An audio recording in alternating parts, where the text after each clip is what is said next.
बिस्मिल्लाहिर्रहमानिर्रहीम। स्टूडेंट्स अस्सलाम वालेकुम। कैसे हैं आप सब? होप अच्छे होंगे। और आज हम चैप्टर पढ़ते हैं globe and maps part one का जो है मतलब कि इसमें हम पढ़ेंगे ग्लोब्स क्या होते हैं और मैप्स क्या होते हैं, इन दोनों में डिफरेंस क्या होता है और इन दोनों पे ग्लोब और मैप्स पे जो मेन फीचर्स हैं और जो मेन उसके पॉइंट्स हैं वो कौन कौन से, ये सब हम इसको इसी चैप्टर में आज डिस्कस करेंगे। ये हमारा लेक्चर नंबर 1 है।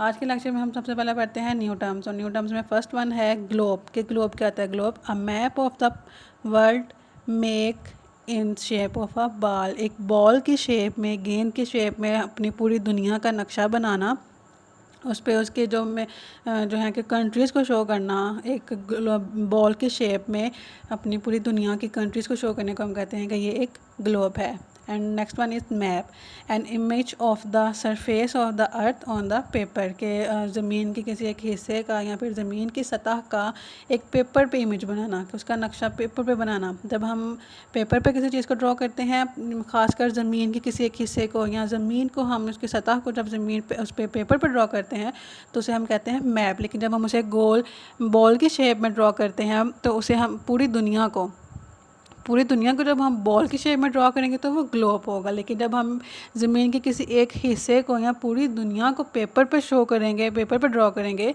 तो वो बन जाएगा, उसे हम कहते हैं मैप।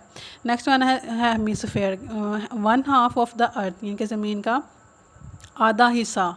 जब हम ज़मीन को 2 हाफ्स में डिवाइड करेंगे तो उसका जो 1 हाफ होगा उसे हम बोलेंगे ये हेमिस्फीयर है, और उसका जो नेक्स्ट हाफ, जो सेकंड हाफ होगा, उसे भी हम बोलेंगे ये भी एक हेमिस्फीयर है।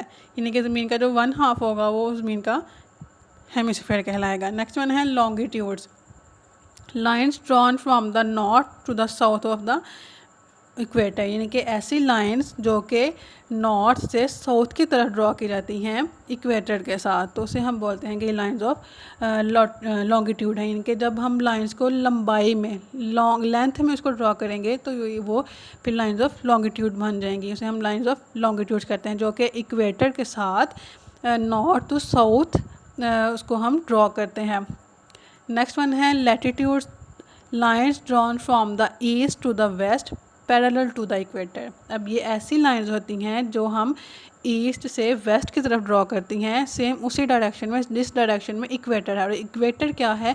इक्वेटर एक ऐसी लाइन है जो ज़मीन को या अर्थ को 2 पार्ट्स में, इक्वल पार्ट्स में डिवाइड करती है। और वो इक्वल लाइन जो ड्रॉ की जाती है या ज़मीन को डिवाइड करने के लिए, वो किस डायरेक्शन में होती है?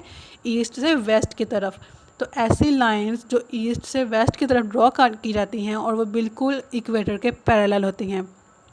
पैरेलल मतलब जिस डायरेक्शन में इक्वेटर की लाइन को ड्रॉ किया जाता है उसी डायरेक्शन में ये जो लैटिट्यूड लाइंस होती हैं इनको भी उसी डायरेक्शन में ड्रॉ किया जाता है, लाइक ईस्ट से वेस्ट की तरफ। तो ये ऐसी लाइंस हैं जो पैरेलल के जो इक्वेटर के पैरेलल होती हैं, इक्वेटर के बिल्कुल साथ साथ होती हैं, सेम डायरेक्शन में ईस्ट से वेस्ट की तरफ। उन लाइंस को हम लाइंस ऑफ लैटिट्यूड्स कहते हैं। Okay students, thank you so much. यहाँ पे आज हमारा आज का लेक्चर कंप्लीट होता है। Best of luck for today's lecture.